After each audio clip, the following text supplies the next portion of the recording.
Hey girls, it's Denver here, and in this video we're going to go over your training program. So this is for the booty building group coaching team, and this is phase 1. So within your group coaching program, there's going to be 3 phases over the 12 weeks. So each program is going to go for 4 weeks, and then the next program will come online for 4 weeks, the following will be available for the next 4 weeks. And by doing that, it allows you to be a little bit more consistent, a little bit more excited about training. Just because if I gave you a training plan and I said follow this for 12 weeks, there might be some exercises that you don't like or don't have access to and have to make some, personal adjustments. But if there's a 4 week block, you'll think, okay, I just have to get through this for 4 weeks, and in 4 weeks' time, there might be an adjustment, there might be a change. Same deal when it comes to rep ranges. You may not like to lift, 12 reps on a certain exercise, and the following phase might be more geared towards strength focus. So maybe 6 to 8 reps, or maybe more endurance focused, and it might be 15 to 20 reps.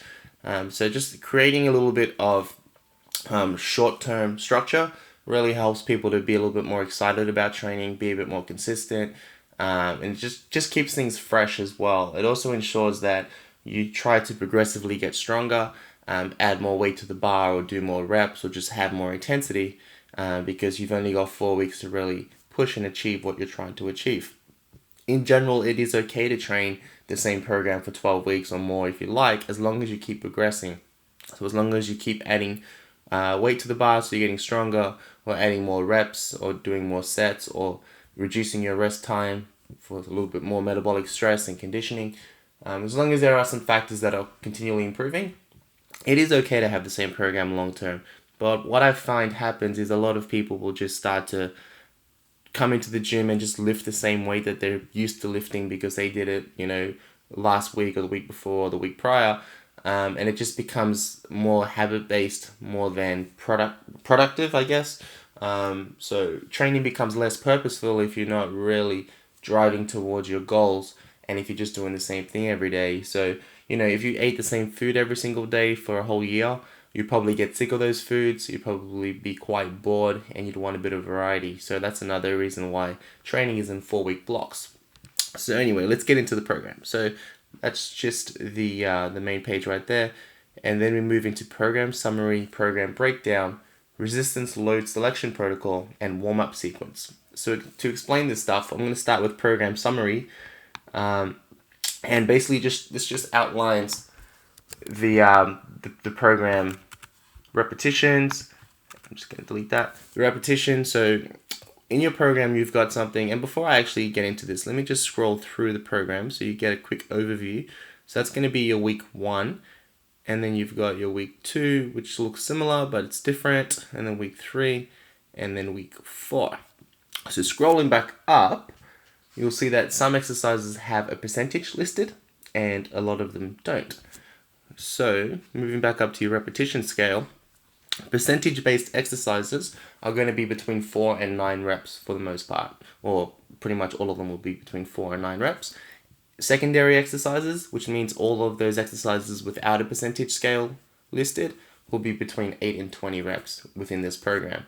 And those rep ranges vary from program to program based on the goal. If your goal was specifically strength only, those secondary exercises probably wouldn't go over 10 reps.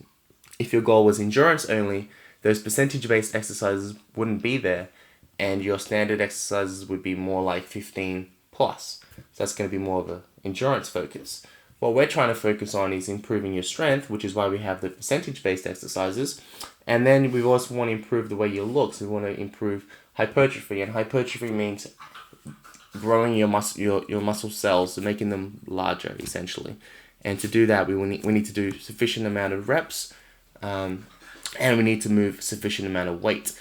So if we go extremely heavy with your training, you're not going to do enough reps in total because it's such a heavy weight to move. If you choose to do 15 to 20 reps or more all the time, you can't lift as heavy because there's so many reps to do. And that's why we have a balance of percentage exercises as well as secondary exercises to really help you to be on track towards your goal, your booty building goals. Then you got your sets. So overall, there'll be between 3 and 6 sets per exercise. Rest intervals. So for your percentage-based exercises, I recommend 2 minutes of rest. All other exercises between 30 seconds to 60 seconds or so. And you can kind of self-monitor that. If you feel like things are comfortable and you're doing quite well, then you can rest a bit less. If you're fatiguing and you're not reaching the rep and set goals or the weight targets, then you may need to consider longer rest periods. There's a brand new study that came out just yesterday, actually, that states that, or that really solidifies the fact that rest periods do not have to be tracked. It's not a really important variable when it comes to training. What matters most is total volume, so total amount of reps, sets, and weight that you move, and then frequency as well, so how often you do a certain exercise or train a certain body part, that matters also.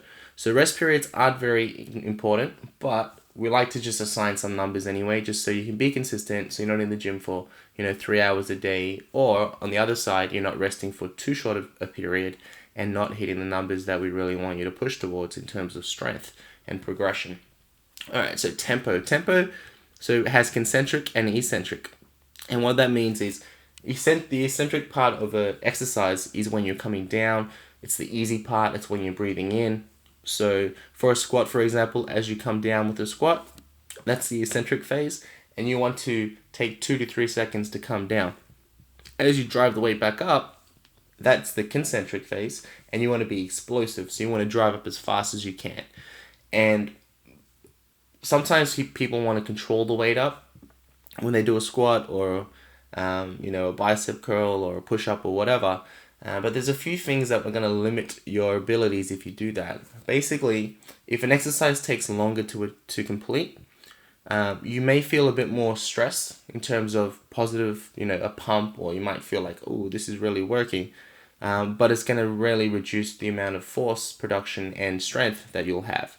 And that means that you won't be able to add more weight to the bar or add more weight to your squat or your strength because you're trying to control that concentric part of the movement. So what we want to do is control the eccentric, which is the part that actually your body will start to recruit muscle fibers because it's getting prepared to do something that's going to be quite tough, right? Coming down in a squat and then coming back up again. So as you come down with the eccentric phase, we want to have full control for your safety and to recruit muscle fibers. As you come up, you want to drive as fast as you can. And by driving really fast, if the weight moves extremely fast, you're basically not lifting heavy enough weight. So from an outsider's perspective, when somebody watches me squat, the speed that it takes or the duration it takes for me to come down looks the same duration as it takes for me to come up. But I'm actually being extremely explosive as I drive up. The reason why it looks like I'm doing it controlled or it takes a while is because the weight's so heavy. So general idea with the squat, for example, or bench press or push-up or anything is control it as you come down, maximum speed as you drive up, and if the bar moves super fast, add more weight. And keep adding more weight until, that's a comfortable weight for you and it is very challenging. So that's the idea between the tempo. And some of the exercises might have like pause for a second at the top or pause for a second at the bottom, and that's going to create more tension. It's also going to ensure that your exercise technique stays on point as well. So make sure you read the notes for each exercise because some of them are going to state that kind of stuff. Okay, program breakdown. So the way this program is set up, it's a daily undulating periodization program, and what that basically means is throughout a week you'll be doing the same exercise spread out throughout the week. And each time you do it is going to be a different set and rep scheme. So one day you might be doing 4 sets of 4, another day you might be doing 5 sets of 8, another day you might be doing 6 sets of 3, or something like that. So, but it's the same exercise spread out, say Monday, Wednesday, Friday. So if you look at the program breakdown, you'll see that on Monday you're doing squats and deadlifts. On Wednesday you're doing squats and deadlifts, or deadlifts and squats, so it's just switched around. And then Friday you're doing squats and deadlifts again. So over the week you're deadlifting 3 times and you're squatting 3 times. Additional to that, on that Monday you're doing lower body focused work. On that Wednesday you're doing lower body focused work. And on Friday you're doing lower body focused work. So essentially Monday, Wednesday, Friday are all lower body days. And then Tuesday and Thursday are going to be your upper body days. And when it comes to building a booty based training program, Your lower body work and frequency is going to be the one that matters the most. But obviously, we do want to ensure that your upper body is built up equally or adequately as well, so it really complements your your total physique. So when it comes to having a great booty and a great physique that replicates booty building, your glutes matter the most, obviously. But we also want to ensure that you have great shoulders too, and you want to have a good back as well, because they're all going to complement each other. And nice, great shoulders is going to help your waist to look smaller, and everything's just going to tie in really well. So we got Tuesday, we got shoulders, back, and then upper body, and then Thursday was going to be back, shoulders, and upper body. And that's kind of the structure of the program. The squats and the deads, they're the percentage-based lifts, and everything else is not. So they're all secondary exercises, and we'll touch on that in a second. So moving over to the right-hand side, the resistance load selection protocol. And basically what that means is, so you're looking at a table right here. It says rating, effort level, and repetition relationship. And what we use in this program, and I'm just going to scroll down quickly. Yeah, what you see here is the load for your back squat, right there. And then as you go down and you have a hip thrust as your third exercise, there's no load listed, but there's an RPE listed, and it says RPE 9. So what that means is, rather than using a percentage of your 1 rep max, which I'll touch on in a minute, you're actually using a rate of perceived effort or exertion, and you're going to do it based on a 9. So what that means is, going back up, if you look at this rating of a 9, it says that it's extremely hard, but you have 1 rep left in the tank. So you could probably do 1 more rep. So when it comes to weight selection, for the hip thrust, you want to do 4 sets of 10 reps total, and you choose a weight where you could probably do 1 more rep, but you don't. You stop at 10 reps. So essentially, it takes a little bit of figuring it out through training, but you can kind of get to a point where you're like, okay, I feel really good today, and I really think I can do a hip thrust with 120 kilos for 10 reps without going to failure, with being able to still probably do 1 more rep. So this is a really good way to program your training, because some days you might come to the gym feeling amazing and feel like you can really kill it, and base your training on your RPE, so your rate of perceived effort, how you perceive your effort to be, your effort level. And other days you might come in feeling terrible. You may have had an exam at uni and studied all day. You may have worked all day. You might have been a bit more active. You might be doing anything. And you come in and you're like, okay, well, I lifted this much with my hip thrust last week, and I know that progressive overload is important, adding more weight to the bar, or etc., etc. But I don't feel great, so I think an RPE of 9 today will be 100 kilos rather than 120. So you choose that weight, you do it, you get to 10 reps, it feels like you probably could have done 1 more, and you stick to that. If you get through it, it feels quite comfortable. Your next set of your 4 sets, your second set, could be a little bit higher or heavier, but you're still trying to regulate it within that RPE 9. So that's what RPE means. It means like you kind of choose a weight based on how you feel, your perceived level of effort. Now, throughout your program, the RPEs are all going to be 9s and 10s. And that's just for you, because we really want to be pushing a little bit of forced productivity and making sure that we're working hard. When it comes to the percentage-based lifts, which is right here, 75% and 70%, they're going to flow into some 80% movements as well. So what that means is you're not lifting based on your rate of perceived effort, you're lifting based on your 1 rep max, or what you think your 1 rep max might be. Now, in order to figure out what your 1 rep max is, you either have to test it, so you have to come to the gym and try to lift 1 rep, and then go heavier, try to lift 1 rep, and if you get it, and you just keep progressively doing that until you can say, okay, this weight I can only do for 1 rep and no more, and I can do it by myself, this is my 1 rep max. Problem with that is it can take quite some time. There are some fatigue considerations to think about as well. So rather than doing that, I would really recommend just using a rep or 1 rep max calculator, 1 rep max calculator, which I'll include in this group. I'll include a link in this group. And by doing that, all you have to do is say, okay, so I squatted 100 kilos and I did 5 reps, and put that into the calculator, and it'll tell you what your assumed 1 rep max is. Let's just say that you did 100 kilos for 5 reps, and the 1 rep max calculator assumed that your 1 rep max was 130 kilos. What you can do then is utilize that as your 1 rep max. Grab a calculator, which I've just got right here. And then for your back squats, you're doing 4 sets of 4 at 75% of your 1 rep max. So we go 130 times 0.75, and that gives us 97.5 kilos. So that's what you're going to be doing over those 4 sets of 4, the same weight throughout the board, 97.5 kilos. And then you do the same thing with your deadlifts. And throughout the whole 4-week block, you want to utilize the same 1 rep max target. Let's just say that you came in and totally killed it, and 4 sets of 4 was just a breeze, very, very comfortable. You may look at considering changing that 1 rep max only if you're within your first week of programming, because the programming flows and it ensures that volume is increased. And we don't want to start changing 1 rep maxes throughout the program, because it's just going to wreck what we've got structured here throughout the program as things increase. Okay, so that explains that. So hopefully you understand the rate, the RPE, and in general, most training is going to be between 8, 9, and 10 in general with most programming that's provided.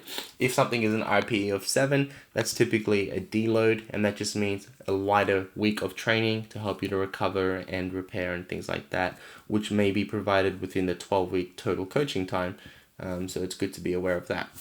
Now, when it comes to warm-up sequence, what we have here, this says use the percentage scale based on the weight you expect to use on your first working set. 1 to 2 warm-up sets for the first exercise of each muscle group is ideal.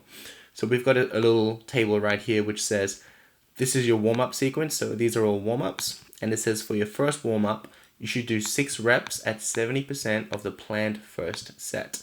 So what that means is, and I'm just get rid of that. What that means is your very first exercise is a back squat, 4 sets of 4 at 75%.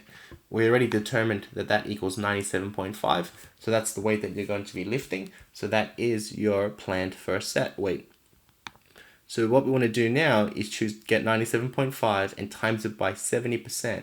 And we're going to do that for 6 reps, which is your warm-up set, your very first warm-up set. So 97.5 times 0.70, and save that. So your first warm-up set will be about 68 kilos, or you can do 67.5 kilos rounded off, or you can do 70, somewhere in that ballpark. And then your next working set will be, or your next warm-up set, sorry, will be 97.5 again, times 80%. Whoops, do that again. 97.5% times 80%, and that is giving you 78 kilos, or 77.5 kilos.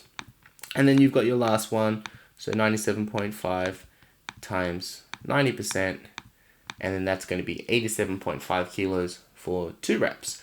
So what you're doing is progressively adding more weight to the bar for your warm-up sequence over 3 sets. Then you are ready to go, and you're going to kill your back squats at 97.5 for 4 sets of 4. And you'll see over here in the notes it says perform warm-up sequence first, and that is just to ensure your safety and you're mentally focused and you're ready to go. And it also says here 1 to 2 warm-up sets for the first exercise of each muscle group is ideal.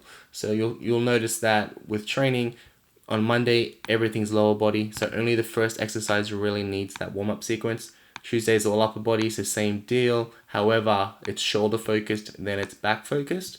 So you may consider doing 1 or 2 warm-up sets for your back prior to just going straight into the heavier loads. So it's really up to you. Just ensure that your safety is your number one priority, because if you're injured, you're unable to train, which means consistency goes down the drain, which is not what we want. Okay, so moving forward, I'm just going to give you an example of a full week of training, which will help you to really understand what you're going to be doing and achieving. And so what we have here on Monday is your back squat, 4 sets of 4 at 75%. And we don't use an RPE because it's percentage based. And your rest time is 120 seconds, which is 2 minutes. The notes on the right-hand side here are going to just pretty much tell you everything you need to know. Just small details like pause, squeeze your glutes, things like that. So we've got back squat, then you've got deadlift, and they're your 2 major movements. So they're your 2 percentage-based loads. Then we go into your accessory movements or your secondary movements, which are going to really help to add more volume and get more size and really build your glutes. So we've got hip thrust, then we've got Romanian deadlifts, leg curls, and a bit of calf raises. So you'll see that the rest periods are adjusted for each exercise. And that's just based on the idea that some exercises require less rest time because they're not using as many muscles, or they're not they're not as efficient, they're not working as much on your body as other ones are. Some of the exercises that are isolating, so they don't use as much load on your whole body, will be an RP of 10 from the start, just because they're not gonna really drain you or fatigue you compared to like a hip thrust or a back squat or something like that. Doing a leg curl isn't going to be very draining overall on your whole body, so we can go ahead and do 10 straight away. Now, in terms of progression and how things progress, and before I go into that, I'll just note that you've got shoulder focus, back focus. So I'm just going to highlight shoulder and shoulder focus. Then you have a back focus, tricep, and then bicep on the Tuesday. Wednesday is lower body again, and then Thursday you've got a switch around, so it's back and back focus, shoulder and shoulder focus, and then a little bit of chest movement, and then a little bit of tricep movement as well. And that's kind of how the programming is arranged. Now, in terms of progression and making sure that each week is going to be a little bit more challenging or a little bit more effective, what we've done is every time you do a back squat, it's either going to be strength focused or hypertrophy focused. So it's improving your strength, or it's really focusing on building your glutes, building a bit of size. Now, every time you do a strength exercise, which is 4 sets of 4, it's going to be followed up by a hypertrophy exercise, which is 5 sets of 6. So more sets and more reps at a lower percentage, but it allows you to get more workout. That's a little bit more hypertrophy focused, so size focused, in a good way. So the way that this works is you've got back squat, which is 4 sets of 4 at 75%. Then you come down and you do it 5 sets of 6 at 70%, which is hypertrophy focused. The next time you do a strength focused back squat, you go from 4 sets of 4 to 4 sets of 5 at 75%. So it adds an extra rep per set, which is going to add more volume. And then scrolling through, the next time you do a back squat, it's going to be 5 sets of 5 rather than 4 sets of 5 at 75%. The next time you do a back squat and it's strength focused, it's going to be 5 sets of 6 at 75%. So again, adding more reps, adding more total volume. And then the next time you do a back squat is going to be back down to 4 sets of 4, but the load increases. So it goes heavier, and then it flows through again, 4 sets of 5 at 80%, and then you've got 5 sets of 5 at 80%, and then you've got 5 sets of 6 at 80%. So you'll see that it progressively every week it's going to add either more weight, or it's going to add more reps, or it's going to add more sets to ensure that you progressively overload and you keep getting progress. And it works in the same fashion when it comes to deadlifts as well. So you've got 5 sets of 6, which is hypertrophy focused. Then you've got a strength focused day as well, very much the same as the squat, but we have 5 sets of 6 at 70%. Then the next time you do it, it's 5 sets of 7 at 70%. Then the next time you do it, it's 5 sets of 8, and then it is scroll through 5 sets of 9, and then we scroll through, and it's 5 sets of 6 at a higher percentage. And that's kind of how we flow with things to ensure that you keep progressing. The other way to flow with things with the secondary movements is the RPE scale. So the RPE scale, there's a lot of 9s and 10s, or mostly 9s throughout the first week. The second week is very much the same because you're getting accustomed to the program and acclimated strength. And then the following week might have a few more 10s, and then the last week sometimes might have a few more 10s. In this particular program, not so much the case, because it's more about just getting accustomed to the loads that are ideal for you, learning RPE scales. So I haven't made it too in-depth in terms of that. So if the RPE scales are the same throughout all 4 weeks, how do we add progression? What we do is we add more weight to the bar every time we train. So hopefully your rate of perceived effort is the same, but you're able to move a little bit more weight each time.